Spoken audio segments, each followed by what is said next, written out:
Welcome back to Genesis 4. We're in verse 13 for this video, and in the prior two verses, we saw God's pronunciation of judgment upon Cain for his murdering of Abel, and now we're going to see Cain's response. It's a fairly short verse, but there's some interesting translational stuff going on towards the end, so let's take a look.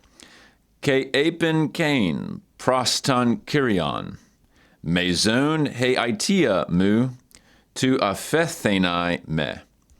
Well, let's start with this first verb, ape, and of course, this is our third singular aorist active indicative of lego here.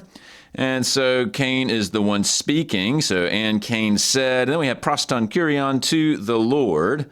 So now that's introducing this reported speech. And it starts with mezon. And mezon is the comparative form of mega. So this would be something like too great or greater than or greater, something along those lines. We got to find out what the rest of it is. And the nominative here is aitia, and aitia means blame. It can also mean responsibility. Could mean guilt. And so, and it's my. So my blame, my guilt is too great. Something like that with the mezon. So that's probably how we'd start things out. And then we have tu aphethenai. Now, you'll notice this is an articular infinitive. You got a theni ending. This is from aphiemi. This happens to be an aorist passive infinitive. You see that theta, eta, plus the ni there. And so aphiemi means to forgive. Then you, at the end, you have a me here. Now, it's important to remind ourselves, we've seen this in a few other videos, that this me here is not going to function as a traditional accusative, as the direct object or something like that. And an infinitive clause, it's going to function as the sort of pseudo-subject of the infinitive phrase.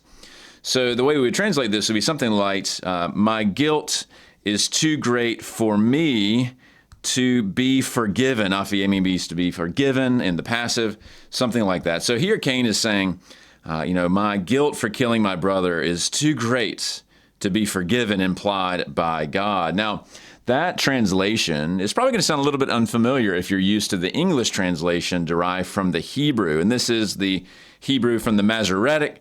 So we're not 100% sure whether the translator of Genesis 4:13 is drawing on a text like that, but there's no reason to think he wasn't. Typically, the Genesis translator is pretty word for word in the Septuagint, but in this case, there's a little bit of interpretive flexibility. In the Hebrew, it's gadol, avoni, menasah. And so most translators are going to take this. The gadol, that works. That's the mezon. That's fine. The menasah here does typically mean to bear, to lift up, and it can be related to aphiemi. That's not that unusual. The weird thing here is avoni. That typically means iniquity. Or some sort of sin or transgression. But most of your English translations are going to say my punishment. And most likely that's because they're trying to pick up on the sense of it, not necessarily trying to be word for word. But either way, like the ESV, NIV, NASB, and a bunch of others will say something like my punishment is too great to bear, as opposed to my sin is too much to be forgiven, or for me to be forgiven. You see, there's quite a big difference here in the Septuagint rendering. The typical English translations from the Hebrew place the weight on the punishment that God has pronounced not being sufferable by Cain, whereas the Greek translator, assuming he is operating from something like this, is taking it more in the direction of my sin is so great that God cannot forgive me.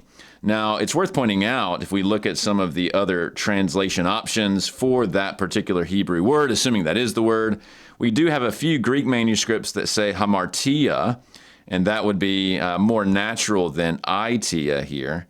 That would be a more normal rendering avoni. And then Aquila has anomima, which is lawless deed or something like that. And so you can see that these two options probably support the early nature of this particular reading. And so in this case, my sense would be that the Genesis translator into Greek has taken a little bit of interpretive license and taken in the direction of the forgiveness of sin as opposed to whether you can endure a particular punishment. So even though it's a short verse, pretty interesting stuff here in the interpretive tradition. So that's Genesis 4:13.